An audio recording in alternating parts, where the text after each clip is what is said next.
Hi everybody, it's Mrs Green here again. Welcome back to Manchester Academy's virtual reading programme. This week's focus is non-fiction and I'm going to be reading extracts from Hidden Figures by Margot Shetterly. The Area Rule. In the early 1950s, there was rarely a slow work day for Dorothy Vaughan.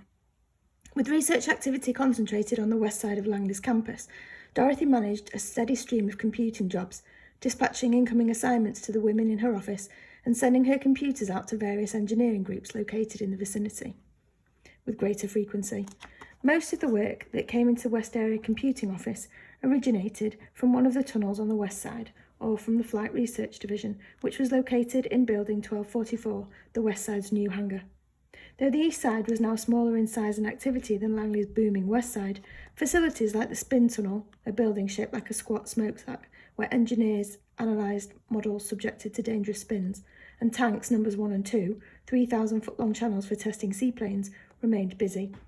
The full-scale tunnel, the linchpin of the lab's World War II drag clean-up, continued to test everything from low-speed aircraft designed with delta wings to helicopters. During intense periods, if the work exceeded the available hands, computing supervisors working in the east area might put in a phone call to Doc Vaughan for reinforcements. On one such occasion, 2 years after Mary joined West Computers, Dorothy Vaughan sent Mary to the east side, staffing her on a project alongside several white computers. The routines of the computing work had become familiar to Mary, but the geography of the east side was not. Her morning at the east side job proceeded without incident, until nature called. "Can you direct me to the bathroom?" Mary asked the white women. They responded to Mary with giggles. How would they know where to find her bathroom? The nearest bathroom was unmarked, which meant it was available to any of the white women and off-limits to the black women.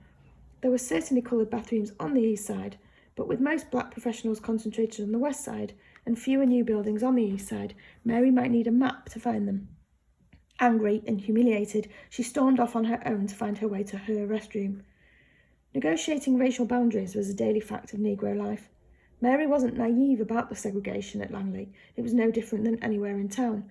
Yet she couldn't shake this particular incident. It was the proximity to professional equality that gave the slight such a surprising and enduring sting.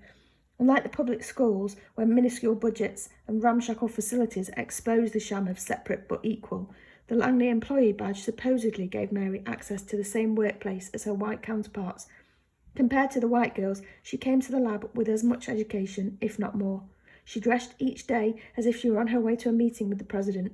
She trained the girls in her Girl Scout troop to believe that they could be anything, and she went to lengths to prevent negative stereotypes of their race from shaping their internal views of themselves and other Negroes.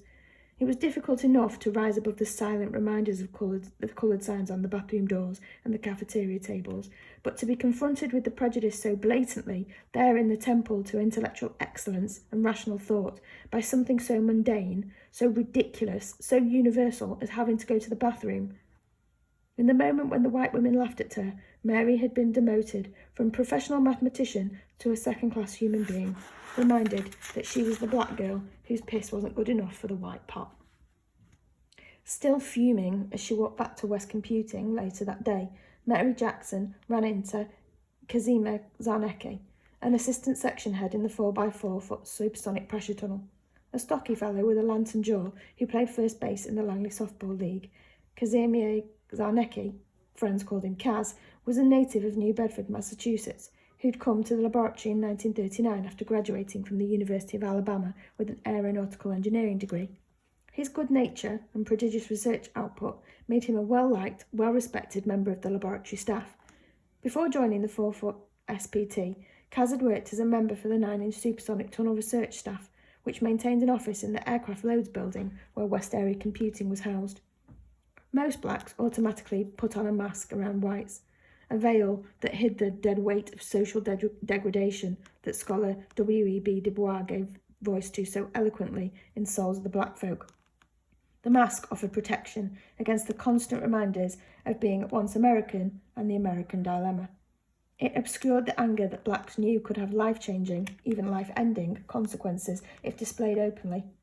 That day, however, as Mary Jackson ran into Kazimierz Zarnecki on the west side of the Langley Aeronautical Laboratory, there was There was no turning inward, no subversion, and no dissembling.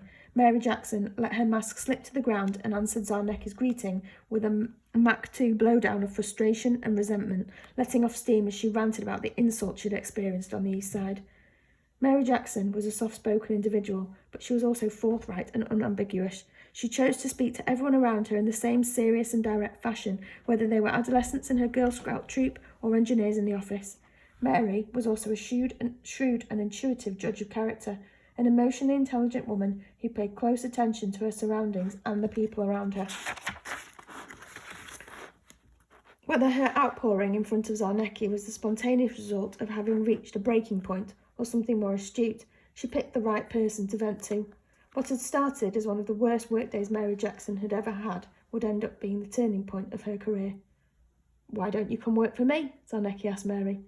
She didn't hesitate to accept the offer. Okay, come back tomorrow for another instalment.